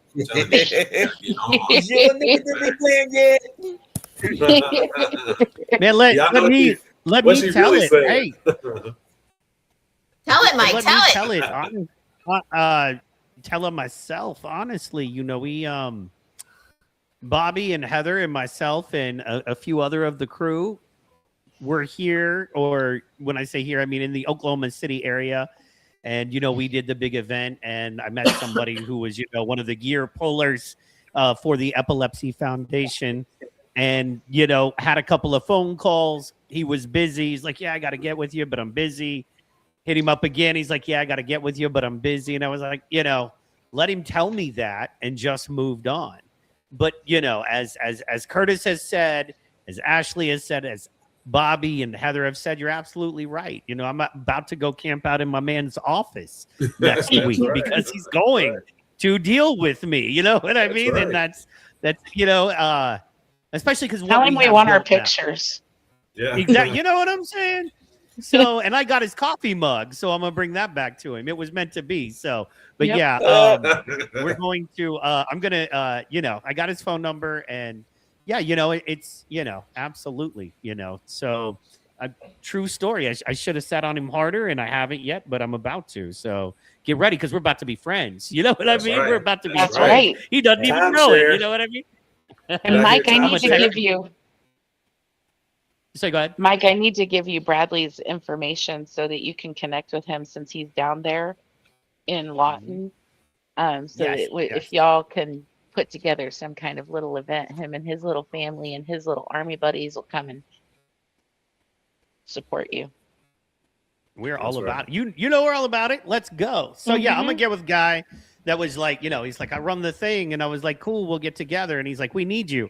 And he also was talking about, doing a show and getting together with us and doing a podcast with us. So, being a guest. So absolutely. I'm going to sit on him. And what I like is that I've said it now. I love making myself accountable to people like Enrique. You know what I mean? People like Heather Curtis, Ashley. You know what I mean? You're the kind of people I want to be accountable to. You know what I'm saying? So I appreciate that. There's nothing better you can do than hold yourself accountable to, the kind of men you want to be like, in my opinion. So now I've held myself accountable, and now I got to come through. So now I got to do it because I know next week I'll be like, so how'd that go, Mike? I'll be like, we're not doing that. We're not doing that. So I'll be like, he has a lovely home and he drives a great car, and you know what I mean? His birthday is November 3rd. It's gonna be great. It's gonna be great. That's right.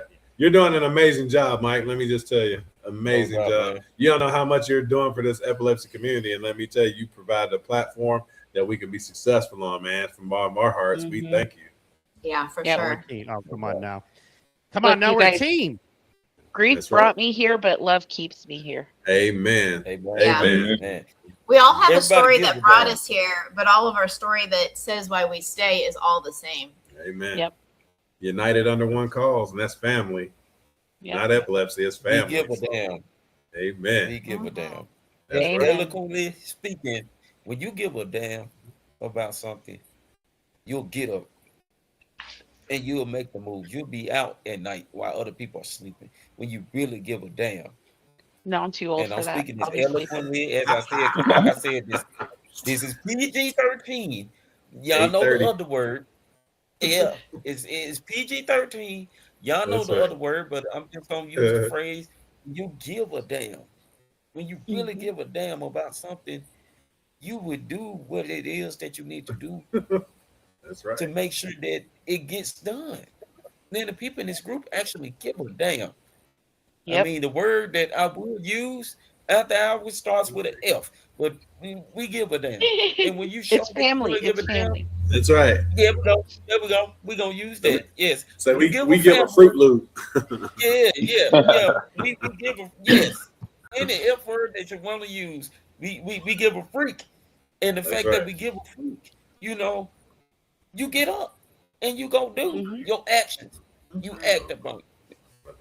Because your actions speak louder than your words, and anybody can say that they give a damn about you, but when they really give a damn about you, you know it. Yep. And the fact that the people in this group really give a damn about it, trying to spread the word in any manner, they're gonna do it. And that's basically, it's been everybody in this group have been people of action. Because talk is cheap. Talk is cheap. They say it's not about the person, the loudest person in the room, because the loudest person is normally the weakest person in the room. Amen. You have to pay attention to that silent one, because that silent one is the most deadliest person in the room, the one that's not saying nothing, but actually would react, because you got somebody that'll come up in your face and be, but then you get up in the face of this silent one and they just pop you.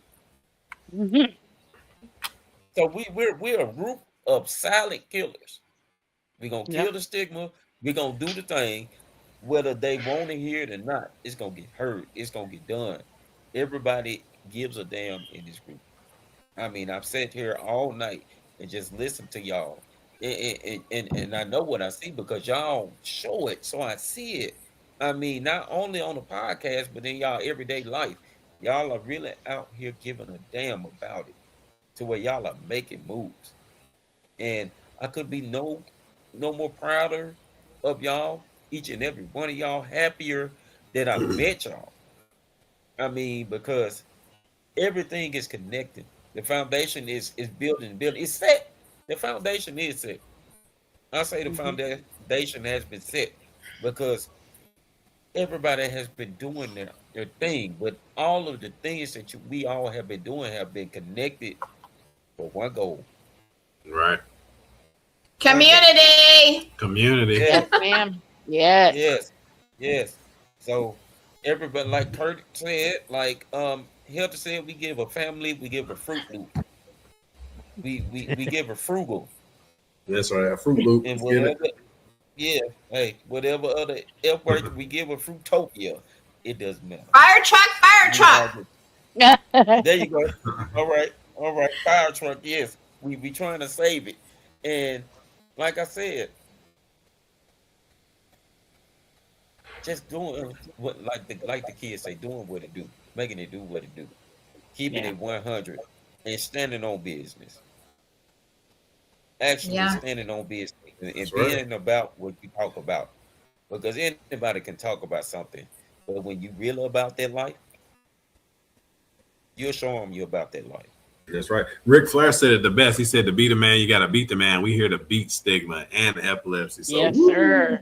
Amen. There you go. Right there. Styling and profiling. Limousine riding, jet flying, wheeling, dealing, kiss stealing. Woo! Son of a gun. Oh my God, it's already 11 o'clock. All right, guys, as we round the corner out here, we're going to start down in the corner with Mr. Awesome himself, Bryce Salmon. Bryce, tell the people how and where they can find you. Yeah. So to find me, my Instagram is Bryce, BRYCE .salmon, SALMON. And my Facebook is just my name as well. It's Bryce Salmon. And YouTube is Bryce H. Salmon. Love it. All right. I stunt stuff the other day. Absolutely. Okay, Bobby, tell us how and where they can find you. I mean, you can find me on Facebook under Bobby Marks. You can find me under my art page is Dead One. You can find me on Instagram at Stalking My Living Room. And you can find me hopefully one day in your neighborhood, putting up a piece. Right, man. No doubt. And you can catch me on I can't say every train, but you can catch me on train cars too. If you ever stopped at a light. But yeah, I'm also working on TikTok. It's hard for me. I feel like a little kid playing on that thing. So, but yeah, that's where you can find me. That's where you can find me. Thank you. Heather, talk to us. What do we got? Yeah. Hey, Dubs. You can find me on Facebook at Heather Marks, of course, and then K-Dubs Courageous Crusaders is our foundational page. You can also find me on Instagram as MC Gam Gam. Just, I always forget about Instagram, but I'm trying. Putting some effort into it. And don't worry, because I'll be the one behind Bobby taking pictures when he's in the neighborhood putting up a piece. That's right. For you. Come on now. I love it. We'll be there having fun with it. Of course, the co-hosts Ashley and Curtis, talk to us. Go ahead. I'm Ashley Merklin Lane on Facebook, and he is Curtis Lane on Facebook.